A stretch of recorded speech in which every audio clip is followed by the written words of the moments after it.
Hola, muy buenas, ¿cómo están? Mi nombre es Claudio, yo soy psicólogo y profesor. El día de hoy les doy la bienvenida para hablarles sobre el paradigma personal de los pacientes. ¿Qué es esto? El paradigma personal de los pacientes o los consultantes es un tema que se ha venido hablando bastante en los últimos años en las terapias basadas en la evidencia, en las terapias de psicología científica, etcétera. Y se ha empezado a tomar en cuenta cada vez más dentro de los tratamientos psicoterapéuticos como un factor a considerar. Y es un factor que tiene un peso altísimo dentro de la psicoterapia. Es un factor que ningún psicoterapeuta debe desconocer.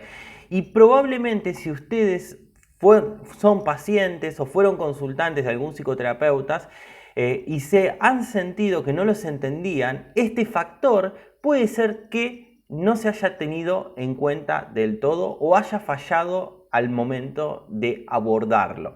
¿Qué es el paradigma personal de nuestro paciente? Bueno, básicamente lo que dice la terapia cognitivo-conductual es que hay que tener en cuenta el paradigma personal de los pacientes. Es decir, que no alcanza con encontrar soluciones para nuestros consultantes, nuestros pacientes. Es decir, con que los terapeutas encontremos técnicas, soluciones, a los problemas, sino que esas soluciones deben tener en cuenta también el paradigma de ese paciente o de esa paciente. Es decir, que sean acordes a la forma que él mismo tiene de ver el mundo, ¿sí? Esto es clave. Por ejemplo, si un paciente es muy religioso, si un paciente es muy pragmático, etcétera, etcétera, siempre debemos tratar de ponernos en el lugar de ese paciente y adoptar esa óptica que nuestro consultante tiene, ¿no? ¿Con qué lentes ve la realidad nuestro consultante?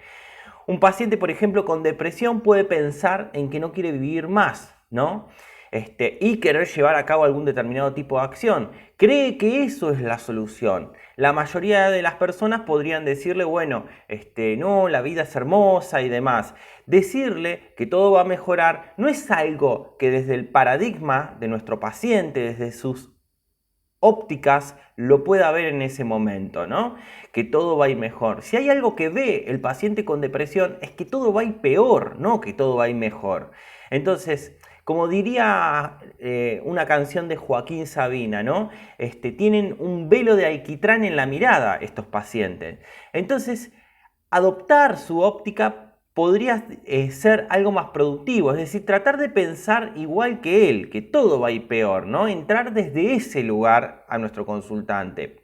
Es decir, pero eso no significa de decirle, bueno, sí, tenés razón. No significa eso. Significa que, por ejemplo, a lo mejor tomar determinadas acciones van a agravar el problema. No es lo mismo decirle que todo va a ir mejor, toda la vida es hermosa, que el paciente no lo puede ver directamente, a decirle, entrar en la óptica del paciente, darte cuenta que ese paciente ve todo de manera sistemáticamente negativa y tomar esa misma mirada para mostrarle los riesgos que corre. Por ejemplo, que a lo mejor tratar de quitarse la vida puede agravar la situación, puede incapacitarlo, por ejemplo, que hay muchas personas que quedan con lesiones gravísimas después de eso, que generan, no solo no solucionan un problema, sino que incorporan un segundo problema a su vida, ¿no? Si nuestro paciente, por ejemplo, es religioso, podríamos decirle, bueno, a ver, ¿qué espera después de hacer esas acciones desde su mirada religiosa? ¿No? Es decir, entramos en la óptica de nuestro paciente y desde ahí intentamos generar acciones que apunten al cambio, no desde nuestra óptica donde nosotros vemos que las cosas a lo mejor sí hay cosas positivas. Da igual que haya cosas positivas si nuestros consultantes no las pueden ver, ¿sí? Entonces tenemos que entrar en su mirada para poder empezar a trabajar. Otro ejemplo podría ser un terapeuta que quiere enseñarle a su consultante a meditar y tiene un consultante extremadamente racional que odia todas las tradiciones asociadas o que pudieron estar asociadas al New Age, por ejemplo, y que odia lo esotérico y que es en extremo escéptico y científico. Es decir, ir y decirle que vamos a meditar durante esa sesión porque es una práctica milenaria, etcétera, etcétera, puede hacer que nuestro consultante salga disparado de la sesión y no vuelva nunca más, aún cuando esa práctica le hubiera beneficiado. Entonces, ¿cuál es la manera? Ponernos la óptica de nuestro consultante. Es decir, a lo mejor presentarle esa misma práctica de una manera diferente. Decirle, bueno, hoy vamos a entrenar el foco atencional para poder desarrollarlo mejor, para que pueda focalizar en distintos aspectos de la realidad de manera voluntaria, de manera flexible y no sean los estímulos los que van arrancando tu atención para un lado y para otro. Esta presentación es muy diferente a decirles una práctica milenaria del budismo, y etcétera, etcétera, que nos conecta con nosotros mismos. O sea, la presentación es acorde al consultante, al paradigma que el consultante maneja, a la mirada que el consultante tiene sobre la realidad. En cambio, si es una persona a lo mejor con una apertura a la experiencia diferente, que le gusta experimentar cosas nuevas, que le gusta siempre hacer cosas diferentes, a lo mejor sí le podemos decir, mira, te voy a enseñar una práctica que viene desde otra cultura, que se ha hecho durante miles de años, y de esa manera se empieza a generar interés en esta segunda persona. Bueno, entonces lo que tenemos que considerar es que a veces plantear una intervención que atente contra una idea del paciente también puede generar que rompa la coherencia interna con otras ideas que el consultante posee. Por eso tenemos que ser muy cuidadosos. Por ejemplo, la idea de ser un tonto que un consultante puede manifestar durante una sesión puede ser solidaria con la idea de, a lo mejor, mi padre tenía razón cuando decía que había que hacer todas las cosas bien, ¿no? Y a su vez esta idea también puede ser solidaria con otra que ese mismo consultante tiene, que es la de mi padre fue una persona culta e inteligente. Y esta con otra de, por ejemplo, tengo que respetarlo porque lo quiero, ¿no? Y a su vez esta con otra que puede ser, por ejemplo, tuve una buena educación, ¿sí? No puedo permitirme hacer este tipo de errores, por ejemplo. Es decir, cuestionar directamente la idea de ser un tonto, por ejemplo, como muchos psicoterapeutas suelen decir y hacer, por ejemplo, diciéndole, ¿dónde está escrito que esto sea así? ¿No? Puede ser altamente problemático si lo hacemos de esa manera tan bestial, ¿no? Puede ser recibido como una amenaza para el consultante. ¿Por qué? Porque atenta contra todo su paradigma de ideas, ¿sí? Entonces, ¿qué ocurre? En su lugar, lo que podemos hacer es tratar de entender cómo llega a pensar de esa forma nuestro consultante. Es decir, con qué otras ideas articula esa idea para presentarse como coherente en su cabeza, ¿no? ¿Con qué otras ideas está articulando? ¿Por qué le es tan coherente para esa persona pensar que es un tonto, ¿no? Es lógico, y que a lo mejor es lógico si un padre se equivocaba poco, ¿no? Y era culto y nuestro paciente le tenía mucho aprecio, tomar muchas ideas de él es lógico, ¿no? Pero quizás se puede querer mucho un padre, pero no necesariamente esto implica que él esté en lo correcto. Podríamos separar esto, el afecto, quererlo mucho y que no esté equivocado. O pensar que a lo mejor no se refería a ese padre cuando exponía estas frases exactamente a lo que nuestro consultante se refiere, es decir, que pueda tener una interpretación diferente de eso.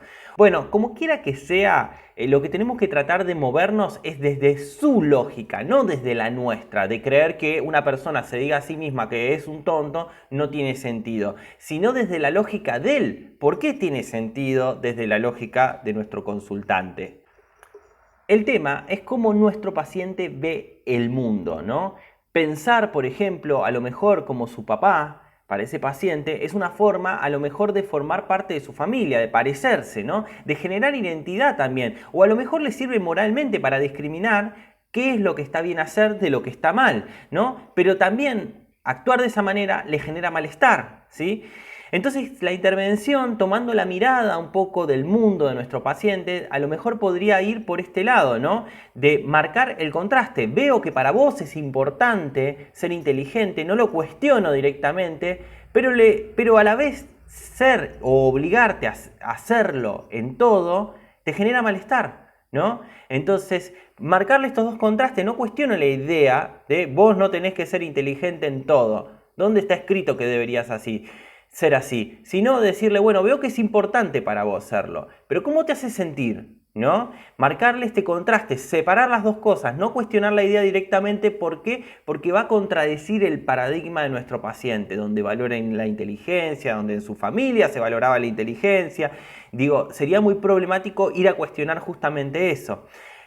O podríamos tener una intervención quizás aún un poco mejor, por ejemplo, preguntarle si cree que hay algo de inteligencia también en aceptar los errores, ¿no? Es decir, no solo no cuestiono, sino que uno podría agarrar e incluso sin cuestionarlo, jugarlo a favor de lo que uno quiere cambiar, que en este caso es que pueda aceptar errores nuestro consultante.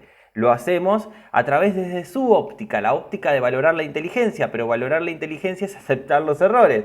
Entonces no contradecimos absolutamente nada de esa manera de su paradigma mental y su lógica.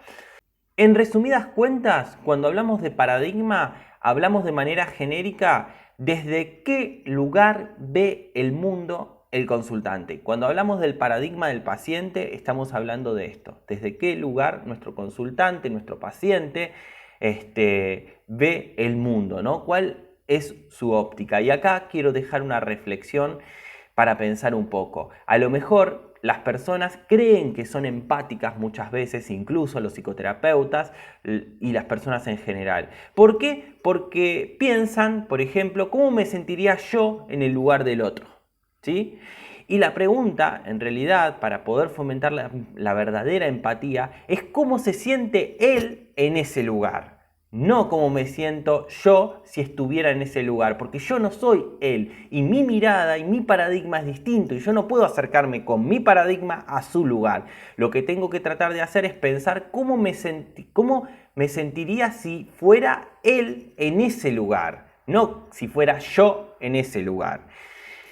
Entonces, en última instancia se trata de preguntarnos cómo se siente alguien que piensa y siente esto y aquello. ¿Bien? Si yo pienso como una persona con depresión, ¿cómo me sentiría? Si yo pienso como una persona extremadamente racional y como es este consultante, ¿cómo me sentiría cuando me hacen planteos irracionales? ¿No? Es decir, la pregunta del millón es cómo se siente él estando ahí, no cómo me siento yo si estuviera en los zapatos de él. Espero que les haya gustado este video, espero que les haya sido de muchísima utilidad. Déjenme un buen like en señal de apoyo, compártanlo con otras personas que a lo mejor les podría ser de utilidad y no dejen de suscribirse, que es la mejor forma que tienen de decirme que les ha gustado este video. Nos vemos la próxima y que tengan una excelente semana.